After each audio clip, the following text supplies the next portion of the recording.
This is assessment 12, which is brief interventions and provide grief and loss.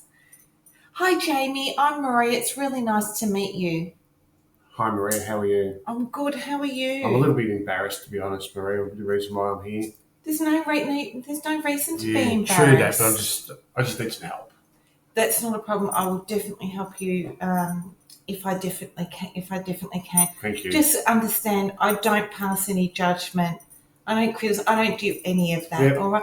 Everyone has their own story. All True, right, Maria. and we all have our flaws, Yep. or our coping mechanisms and things like that as well. All right. Jamie, can you share with me, with full honesty, what has brought you to counselling today? This is my first session, Maria. Have you had any counselling No, before? I haven't. Okay.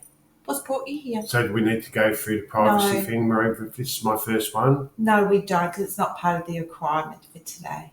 Okay, very good. I just This wanted to check assessment. that was the case, Maria. I appreciate So it. what brought me to you? Yeah. Maria, I have a drinking problem. Okay. How long have you been drinking for? A long time, Maria. How many years do you reckon? Oh, maybe 3, 4. And how much would you drink per day? But it depends if I go out with my mates, probably a couple of times a week, probably 6 to 10 schooners. Okay. We get on it, Maria. Yep. So you mainly just drink beer, is that right? Yeah, Maria, yeah. Yeah, okay. And is it mainly just from a social aspect with your friends? Yeah, pretty much. I just like a beer. Social. And I've got to stop. How many times a week did you say that you drink? 3 to 4. 3 to 4 times a week? There's 6 to 10 schooners. Yeah, adds up, doesn't it? It's a lot. Well, it is what it is. How long, when, was there a particular moment in time, 3 to 4 years ago, that started it? Was it? No, not that I can remember. No. Okay. Go back a few years, not that I can really remember. There wasn't anything that really quite started No. it? Did it just sort of seem to No, evolve? just like drinking. Yeah, okay. Well, there's lots of nice drinks out there There is, to Maria. have and enjoy. Yeah. What part of it do you feel that it's an issue for you? Well, it became an issue a couple of weeks ago, Maria. Okay, what happened? I got into the car. Yep. I drove home. Yep. And I hit someone. Oh, you had an I accident. was in a car accident. I hit a woman and her kid. I could have killed them. Were they okay? Yeah, they're fine. That's why I'm lucky. I got away with it because they weren't injured, so the police weren't called. So I took off. So have you seen this as a real learning curve Yeah, that you've really got to I've got do a friend something? called Nina, and Yeah. I told her, and she's supportive and says, I need to get help. Oh, okay. So Jamie, you Nina, need to get help, mate. If you would have got caught, I'd have lost my licence, Maria, and probably could have gone to jail. absolutely. It's a real wake-up call. Yeah. What would happen if you end up losing your license? I'd lose my job. What do you do? I'm a truckie, Maria. Okay. Yeah. So I think your truck. license is really important for Yeah. you. And what's bad too, Maria, I found too, if I'm getting on the skewies with the boys, I'm not finished until 1 in the morning. Yeah. I'm going to work with a hangover, mate. Oh, that wouldn't It's be not good. No. Yeah. So I need help, Maria. I've got to stop. I can't do it on my own. If I don't, I'll fall backwards. Have you tried doing something on your own to try and reduce it? No, because I love beer. And Nina is just a really good friend. Yeah, she is, Maria. Yeah, She's so my mate. Look, without your help, I can't stay sober. Okay. I like the beers. Yeah, fair enough. Beers and the boys. Yeah, it's Well, like... there's nothing wrong with enjoying your friends. Yeah, but and beers and the the boys, company. and you nearly kill someone, Maria. I could Well, be in jail. Yeah, I think sounds like that might have been your wake up call. Yeah, I need help. Yeah. What was it that made you get behind the wheel that night? I had to get home, Maria. Oh, okay. Is it something you would normally do? Is drive after you've been drinking? Depends how far I am, Maria, from Ah. Yeah, I had to get home. So I left work and met the boys at the pub. I wasn't going to leave my car there and get stolen. I had to drive it home, Maria. Do you think there might have been another alternative that you could have taken instead of doing the driving aspect? Well, I could have got an Uber, but I had no money because I spent it all on beer. Okay. Fair enough. I don't have the a massive amount of support when it comes to addictions like alcohol. So what I really would like to do is refer you on to more of a specialist counsellor who would really be able to hone in on the drinking aspect for you. So you can't help me? Was that? I don't know if that was in the script. No. Yeah. I just don't quite have enough of the experience to be of massive benefit for you. And I don't want to do an injustice to you and your progress by not potentially being able to do that. Are you comfortable if I refer you on to a specialist? Yeah, Marie, I've got to get help. I've got to see somebody. Yeah, absolutely.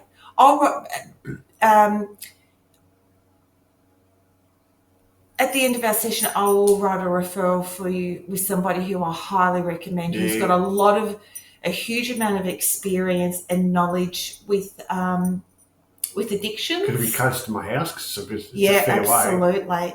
And we're coming up to the end of our session, and is what I'll also do, not only give you the referral, but I would also really would like, if you're comfortable, just to give you some brochures of support groups.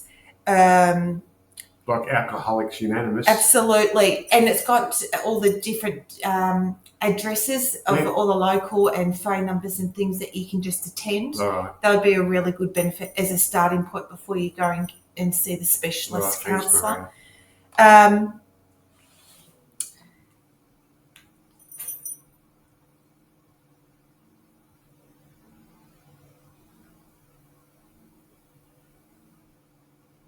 Although, just upon thinking, I'm wondering whether I send you a referral for an inpatient detoxification program. Yeah, maybe. I don't know if you're going to need that.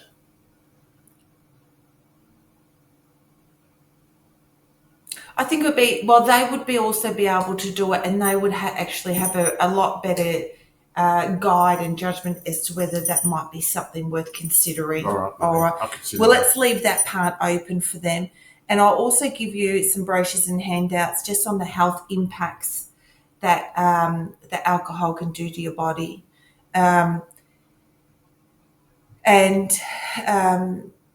also, there's also a really good handout just to can give you some really good tips about reducing your alcohol intake and things like that you can also just give it a try between now and seeing the counsellor as well. How do you feel about that? Yeah, that's fine, Maria. Is that okay? Yeah. That's what Nina was talking to me about before I came in anyway. Yeah. She said that would probably happen. Yeah, you really do need more specialist support to be able to do that.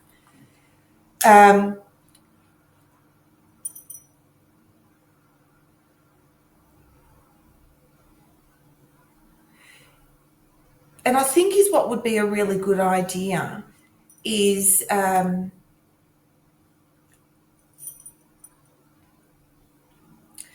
between now and then just have an element of reflection over the last couple of years and sort of pinpoint where things have potentially escalated. Or gone wrong too. Or gone wrong, absolutely. Because sometimes there can be an underlying element that's attached to it without us sort of consciously sort of being aware of it too. And because I don't quite have enough experience in this field, I feel that you just won't get full benefit. Okay, fair enough. Yeah, all right. But I think it's awesome that you've got a really good support network, being Nina. But it might be also nice. Not my mates who have beers with, just Nina. Badly Nina. Hey, Maria. All right, but maybe have a consider, well, what is it going to take and evolve to be able to come out the other side of this? Huge wake-up call. Yeah, that absolutely would have been. Yeah, sometimes we need a wake-up call for us to come to our senses. All right.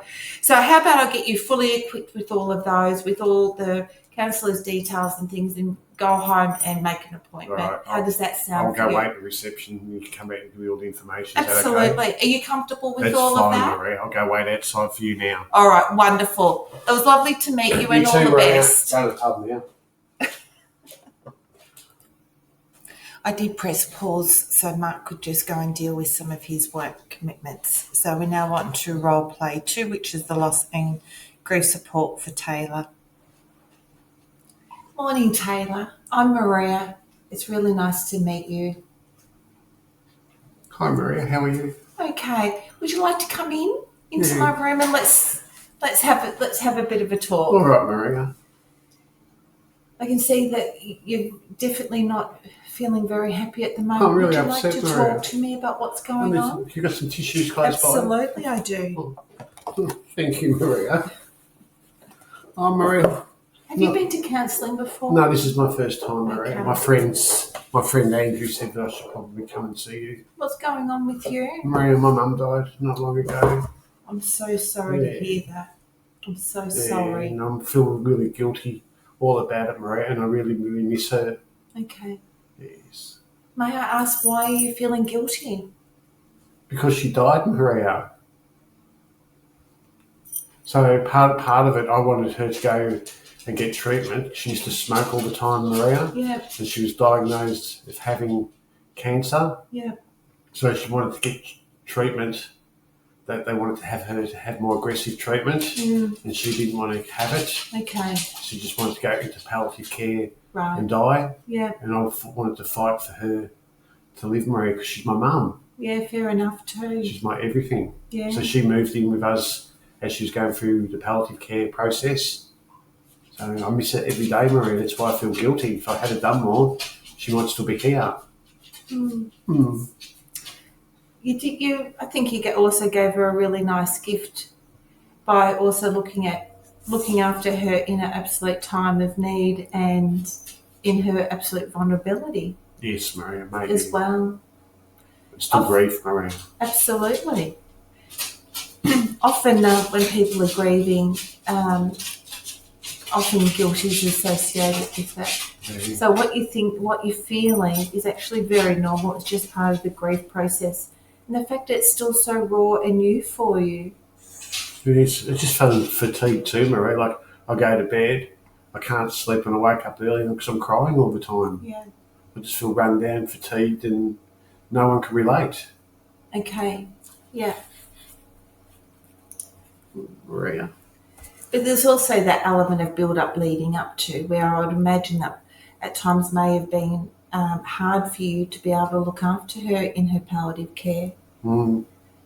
And yes, especially I finished work to look after her too, Maria. Yeah. I was there all the time looking after her. And now she's not here anymore, Maria. So maybe part of what you're feeling, it's just a little bit of release as well. How do you mean? What I mean by that is there was that element of struggle while she was in palliative care and doing your everyday life and meeting all your commitments, and just the hardship of watching your mum going through all of that. That would be, I would imagine, be very tiring and being very stressful as well. Hey. Yeah. That's what smoking does, Maria. Absolutely, you can do that. Yeah, that's what she died from smoking all the time. Yeah.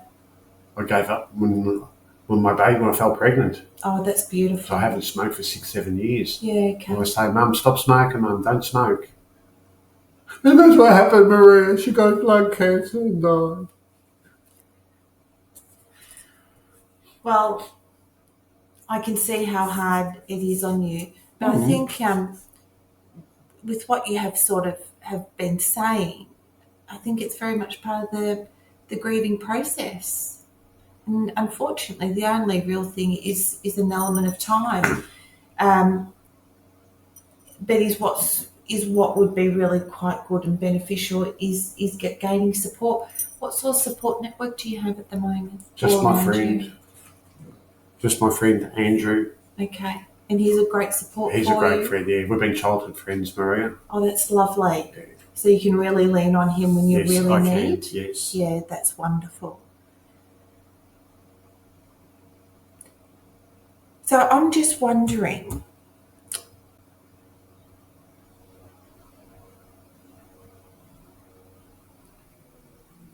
the best way, or what are you thinking that you would like, what you would need I just think moving some forward? grief counselling, Maria. Yeah, okay. Is what I can do, I can refer you to a specialist grief counsellor. All right, and that's essentially what they just deal with. That's their specialty, Okay. which would be of great benefit for you. And is what I can also do, if you feel comfortable with, is I can give you some information and some brochures and things on some support networks that are local to our area. If you're interested in that, where you could tap in, and you can go to them at times where you feel that you need that extra little bit of support. Oh, Maria, I'm hyperventilating a little bit. Can you help me with any mental support before you refer me to the grief counsellor? Absolutely. What do you recommend? I can definitely help you. All right. All right. And we can always just see how we go. So we can sort of do a 6-week session or block and see how you're progressing. Because it might take me a while to get in to see the grief counsellor. Possibly. Yes. I'm not sure what their time frame is, but I can keep seeing you even until you get to seeing them. But that would be Or good, I'm more than happy to work in conjunction with them as well. I think both. Yeah, we can definitely do that as well. Why don't we have a look sort of around the third session and see sort of where you're at in another couple of weeks, and that will help determine really what it is, what support that you're really needing more so. All right. And considering this is still so raw for you, how do you feel about that? I think that's very good. And would you be interested in possibly maybe going to a support group, and especially one that that revolves more around terminal illness and things like that? So all the people who do go to them are after the same thing, is after some help and support that you can, outside of my hours, but you all have a good understanding of one another, because you're all going through the same sort of loss in some way. Yes, okay. Okay, how does that sounds good. feel? So what we'll do is, let's just recap, because we're about to finish our session. Let's make a contract for the next 6 weeks. All right, and let's review in 3 weeks. And what I will also have for you is a referral to a specialist. So you can easily tap into them, okay, for the grief counselling. And I'll also, as we're leaving, I'll grab you some information about some support groups, which I think may be really quite beneficial for you. Okay, Maria. And is what often helps people, especially in the early stages, is, have you got some pictures of your mum that you've got around your house? Yes, I do. Okay. And another aspect that can be quite beneficial, it may not be for you, but this is where you can give it a go if you would like, is why don't you write your mum a letter. Where you can just say whatever it is that you want to say. Okay. As an element of just sort of getting it out of here, which might just help relieve some of the pressure that you're feeling as well with your feelings, just by taking them out, putting them onto paper. Yes, Maria. Is that something that interests you? Yes, that seems like a good idea. All right, fantastic. So let's conclude our session with all of that, and I'll get you all the information that you need. Okay. And I will also see you next week. All right, bye, Maria. Right, bye-bye. God bless. Just would like just to reflect just for the moment, because it's what is just sort of realised is what I should have done doing that last role play, and which I didn't do. It was ask Taylor if she was okay, if she's having any thoughts of self-hurting herself or doing something to herself. And I didn't ask that question. I think that would have to be a real pivotal questions that you'd need to ask.